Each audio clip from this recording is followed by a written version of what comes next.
M4 और M3 में भी ऐसा ही है।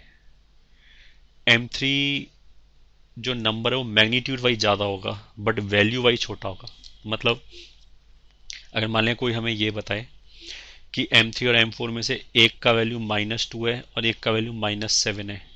10 का वैल्यू तो कुछ भी हो सकता है, मैं सारी वैल्यूज तो आती नहीं। 10 का वैल्यू तो इन्फाइनाइट तक जाता है, ये पता भी होगा। अगर टेंथ क्लास वाली बुक में पढ़ा होगा या जो भी टीचर्स ने पढ़ाया होगा, मोस्ट प्रॉब्ली तुमने ऐसे पढ़ा होगा कि 10 90 डिग्री इज इन्फिनिटी। तो वैसे इन्फिनिटी इन्फिनिटी कुछ होता नहीं, 90 डिग्री मतलब ऐसे वर्टिकल। 10 0 कितना होता है, 0। तो अगर हम इस लाइन की बात करें तो ये 0 से ऐसे शुरू होगा, जैसे जैसे एंगल बढ़ेगा वैसे वैसे वैल्यू बढ़ता जाएगा, यहाँ पे जाके इन्फाइनाइट हो जाएगा। तो टेंथ में तो ये चल जाता था कि हमने बोल दिया कि 10 90 डिग्री इन्फिनिटी होता है। अभी तो हम क्या बोलेंगे, अनडिफाइंड। 10 90 डिग्री डिफाइन ही नहीं होता, उसका कोई वैल्यू बता ही नहीं सकते। क्रूडली इन्फिनिटी बोलते थे टेंथ में, तो वो चलता है। But now onwards will say, अगर कोई हमसे पूछे 10 90 डिग्री क्या है, तो ऐसे अनडिफाइंड, इन्फिनिटी नहीं बोलेंगे।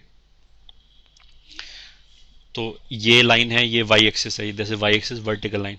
अगर हम ऐसे घुमाएं तो वैल्यू 0 से ऐसे बढ़ते बढ़ते इन्फिनिटी की तरफ जाएगा। मैंने इन्फिनिटी बोला नहीं है, मैंने बोला इन्फिनिटी की तरफ जाएगा, मतलब बढ़ता चला जाएगा। ऐसे करते हुए बढ़ता चला जाएगा। इधर से भी अगर हम ऐसे आए तो मैग्नीट्यूड बढ़ते बढ़ते माइनस इन्फिनिटी तरफ चला जाएगा। तो हम कहाँ पे थे कि अगर कोई हमसे ये बोले कि M3 और M4 में से एक -2 और एक -7 है, तो M3 -7 होगा और M4 -2 होगा। मतलब जिसका मैग्नीट्यूड ज़्यादा है वो ज़्यादा वर्टिकल की तरफ होगा, जो ज़्यादा हॉरिजॉन्टल की तरफ है उसका मैग्नीट्यूड कम होगा।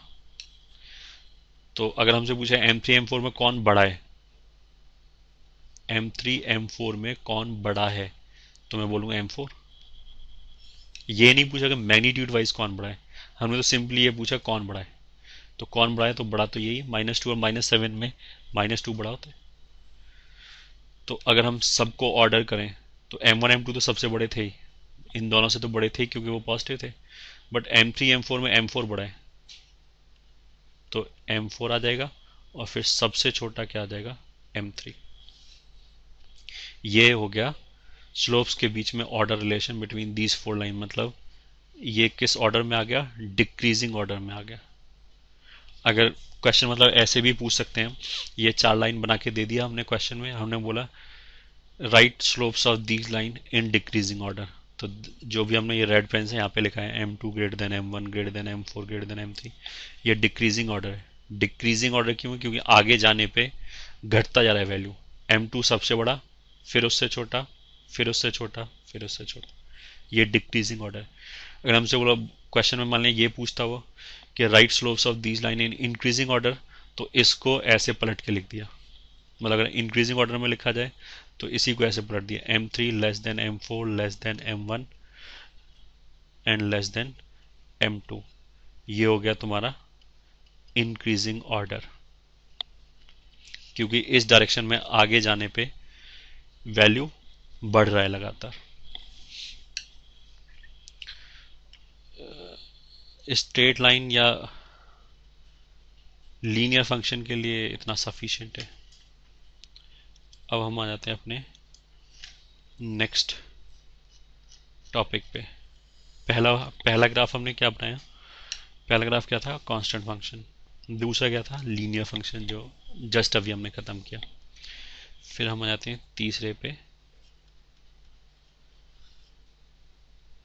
थर्ड इज कांस्टेंट हो गया, लीनियर हो गया, तो अब क्या गया, क्वाड्रेटिक फंक्शन। अगर 11th में पढ़ा है थोड़ा बहुत तो ये ऑलरेडी तुम्हें आता होगा। क्वाड्रेटिक फंक्शन, वहाँ पे हम क्वाड्रेटिक इक्वेशन, क्वाड्रेटिक एक्सप्रेशंस ये सब बोलते थे। क्वाड्रेटिक का मतलब क्या है, लीनियर का मतलब क्या था, ए एक्स प्लस बी। क्वाड्रेटिक का मतलब क्या होगा, सॉरी दोबारा, हाँ अब हम स्टार्ट करते हैं third graph which is quadratic functions. Quadratic function तो 11th में भी पढ़ा होगा मोस्ट प्रोबेबली। क्वाड्रेटिक इक्वेशन होता है, क्वाड्रेटिक एक्सप्रेशंस होता है, वहाँ पे क्वाड्रेटिक फंक्शन के ग्राफ भी बनाते थे वहाँ पे। तो अगर 11th में पढ़ा होगा तो क्वाड्रेटिक फंक्शन ग्राफ क्या होता है, पैराबोला ऑफ कोर्स। हम पैराबोला अपवर्ड या डाउनवर्ड बनाते थे। लीनियर क्या होता है, a x plus b. Quadratic क्या होगा, a x square plus b x plus c, ऐसे करके आएगा। तो अगर हमने फंक्शन बोला एफ एक्स, जो इससे पहले वाला फंक्शन हमने अभी जस्ट डिस्कस किया था, that was a x plus b, और ये कितना हो गया, a x square plus b x plus c, y is equal to this. Quadratic function है। एंड ऑफ कोर्स क्वाड्रेटिक का मतलब क्या है कि एक्स स्क्वायर का टर्म मैक्सिमम होना चाहिए, एक्स स्क्वायर का टर्म मैक्सिमम तक आना चाहिए, और एक्स स्क्वायर का टर्म आना तो चाहिए जरूर, क्योंकि अगर ए जीरो हो गया तो एक्स स्क्वायर ही गायब हो जाएगा, अगर एक्स स्क्वायर गायब हो गया तो ये लीनियर बचा। तो अगर इसको क्वाड्रेटिक एक्सप्रेशन बोलना है तो a should not be zero. जैसे हमने बोला था कि ए एक्स प्लस बी को अगर लीनियर फंक्शन बोलना है तो a should not be zero. Exactly on the same line, अगर a x square plus b x plus c को क्वाड्रेटिक फंक्शन बोलना है तो a should not be zero. Graph कैसे बनेगा, पैराबोला बनेगा, पैराबोला अपवर्ड बनेगा। पैराबोला सॉरी अपवर्ड नहीं, पैराबोला अपवर्ड या डाउनवर्ड दोनों बन सकता है। साइड वाला पैराबोला नहीं बनेगा, ऊपर या नीचे वाला बन सकते हैं। साइड वाला अगर 11th में पढ़ाए, जिसने 11th में पढ़ा है उसको रेफर करने के लिए मैंने बोला है, अदरवाइज जिसने नहीं पढ़ा है वो भूल जाए, वो अभी हम एक्सप्लेन कर रहे हैं। ग्राफ कैसे खींचेंगे, ग्राफ पक्का है पैराबोला बनेगा, या तो इस टाइप से ऊपर की तरफ या इस टाइप से नीचे की तरफ। ये कैसे डिसाइड करेंगे ऊपर बनेगा या नीचे बनेगा, तो उसी से रिलेटेड हमने कुछ प्रॉपर्टीज हैं। जैसे फर्स्ट क्या हो गया, फर्स्ट क्या आ गया, ए। ए जो है वो डिसाइड करेगा कि पैराबोला अपवर्ड है या डाउनवर्ड है। अगर ए पॉजिटिव है, मतलब एक्स स्क्वायर के साथ जो नंबर लिखा हुआ है अगर वो पॉजिटिव है, then you'll have this, parabola ऐसे बनेगा,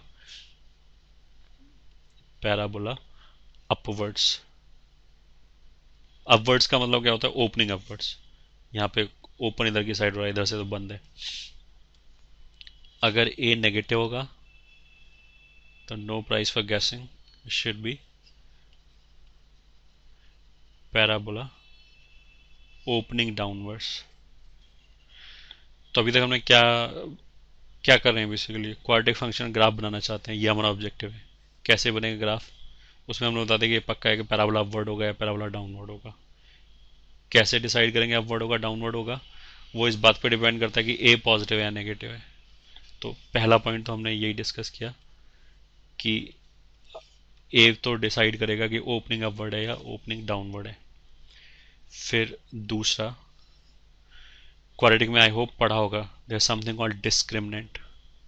डिस्क्रिमिनेंट क्या होता है, b square minus 4ac। Discriminant जो टेंथ में भी पढ़ते हैं, टेंथ में जो पढ़ते थे उसमें हम क्या बोलते थे कि अगर डिस्क्रिमिनेंट पॉजिटिव है तो दो रियल रूट आ जाएगा, अगर डिस्क्रिमिनेंट जीरो है तो रिपीटेड रूट आ जाएगा, या सेम रूट्स जिसको बोलते हैं। डिस्क्रिमिनेंट अगर नेगेटिव है तो फिर हम बोलते थे कि रूट से रियल नहीं होगा, इमेजिनरी होगा।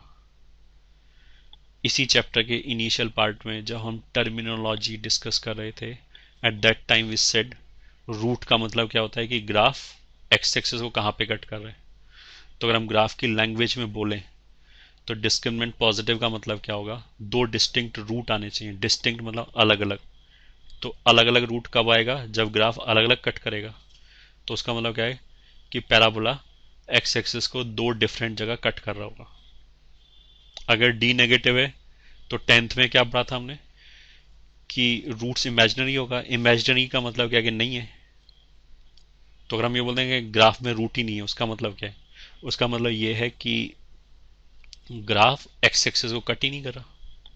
या तो पूरा का पूरा ऊपर बन गया, अगर ये एक्स एक्सिस है तो या तो ग्राफ पूरा ऊपर ही बन गया या फिर ग्राफ पूरा नीचे ही बन गया, ऐसे। अगर डी नेगेटिव है, डी पॉजिटिव है तो इस एक्सिस को दो बार कट करेगा।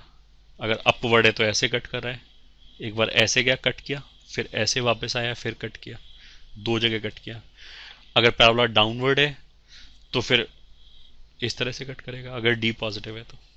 अगर डी जीरो हो जाए तो उसका मतलब क्या होगा कि एक्स एक्सिस को टच करेगा।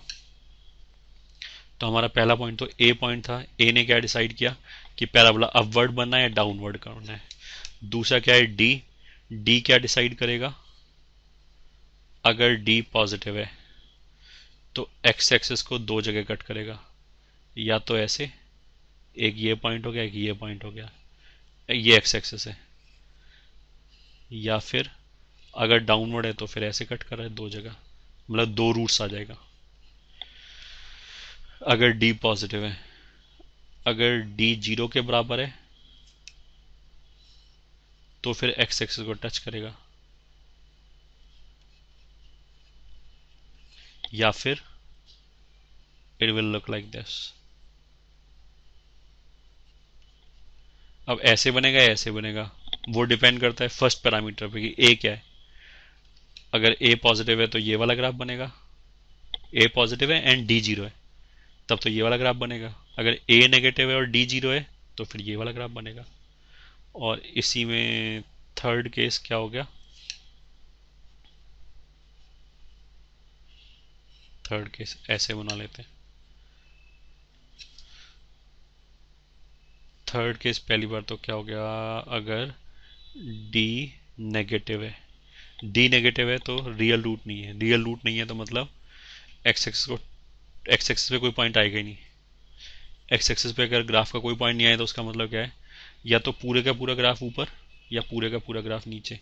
तो जो ग्राफ बनेगा वो ऐसे बनेगा, यहाँ एक्स एक्सिस है, पूरा पैराबोला ऊपर ही रह गया, या फिर अगर डाउनवर्ड है तो ऐसे बनेगा, दिस और दिस।